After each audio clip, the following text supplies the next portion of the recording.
Welcome back to my channel. ಹಿಂದಿನ ವಿಡಿಯೋದಲ್ಲಿ ಭಗವದ್ಗೀತೆಯ 10ನೆಯ ಅಧ್ಯಾಯವನ್ನು ಸಂಪೂರ್ಣಗೊಳಿಸಿದ್ದೆವು. ಇವತ್ತಿನ ವಿಡಿಯೋದಲ್ಲಿ ಅಧ್ಯಾಯ 11ರಿಂದ ಶುರು ಮಾಡೋಣ, ಹಾಗೆ ಅನುವಾದನ ಹೇಳೋಣ. ಈಗ ಅಧ್ಯಾಯ 11, ವಿಶ್ವರೂಪ ದರ್ಶನ ಯೋಗ. ವಿಶ್ವರೂಪ. ಶ್ಲೋಕ 1. ಅರ್ಜುನ ಉವಾಚ.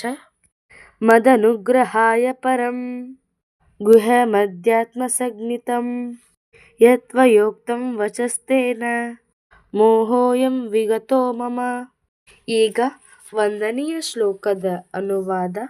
ಅರ್ಜುನನು ಹೀಗೆ ಹೇಳಿದನು: ನೀನು ಅನುಗ್ರಹ ಮಾಡಿ ಈ ರಹಸ್ಯವಾದ ಆಧ್ಯಾತ್ಮಿಕ ವಿಷಯಗಳನ್ನು ಕುರಿತು ಉಪದೇಶ ಮಾಡಿದೆ. ಇದರಿಂದ ನನ್ನ ಮೋಹವು ನಾಶವಾಗಿದೆ.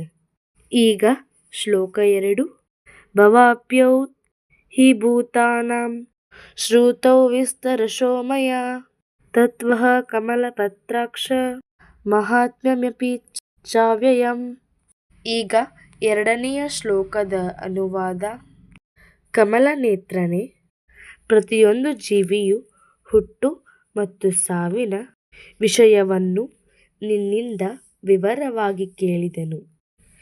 ಎಂದೂ ಕೊನೆಯಾಗದ ನಿನ್ನ ವೈಭವಗಳನ್ನು ಅರ್ಥಮಾಡಿಕೊಂಡಿದ್ದೇನೆ. ಈಗ ಶ್ಲೋಕ 3. ಏವಮೇತದ್ಯಥಾತ್ ತ್ವಮಾತ್ಮನಂ ಪರಮೇಶ್ವರ ದ್ರಷ್ಟುಮಿಚ್ಛಾಮಿ ತೇ ರೂಪಮೈಶ್ವರಂ ಪುರುಷೋತ್ತಮ.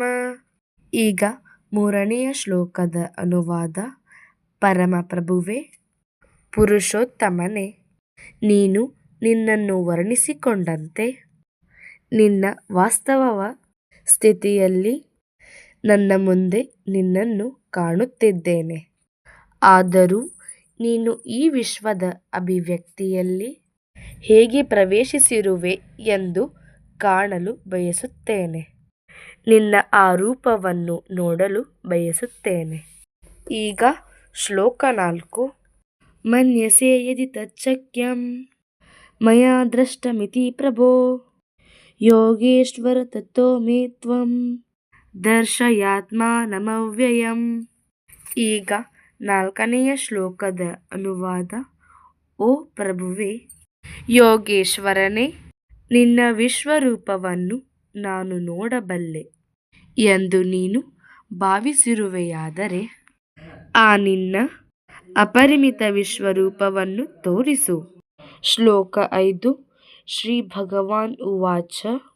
ಪಶ್ಯ ಮೇ ಪಾರ್ಥ ರೂಪಾಣಿ ಶತಶೋಥ ಸಹಸ್ರಶಃ ನಾನಾವಿಧಾನಿ ದಿವ್ಯಾನಿ ನಾನಾವರ್ಣಾನಿ ಕೃತೀನಿ ಚ. ಈಗ 5ನೆಯ ಶ್ಲೋಕದ ಅನುವಾದ.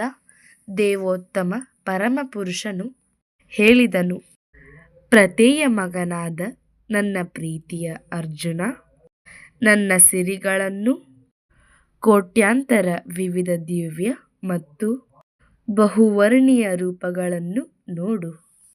ಮುಂದಿನ ಶ್ಲೋಕವನ್ನು ಮುಂದಿನ ವಿಡಿಯೋದಲ್ಲಿ ಹೇಳ್ತೇನೆ. ಈ ವಿಡಿಯೋ ನಿಮಗೆ ಇಷ್ಟ ಆದರೆ ಹರೇ ಕೃಷ್ಣ ಹರೇ ಕೃಷ್ಣ ಅಂತ ಕಮೆಂಟ್ ಮಾಡಿ, ಲೈಕ್ ಮಾಡಿರಿ, ಶೇರ್ ಮಾಡಿ, ಸಬ್ಸ್ಕ್ರೈಬ್ ಆಗಿ. ಹೊಸದಾಗಿ ಯಾರು ನಮ್ಮ ಚಾನಲ್ನ ನೋಡಕತ್ತಿರಲ್ಲ ಅವರು ಸಬ್ಸ್ಕ್ರೈಬ್ ಮಾಡ್ಕೊಂಡು ನೋಡ್ರಿ. Bye bye. Thanks for watching.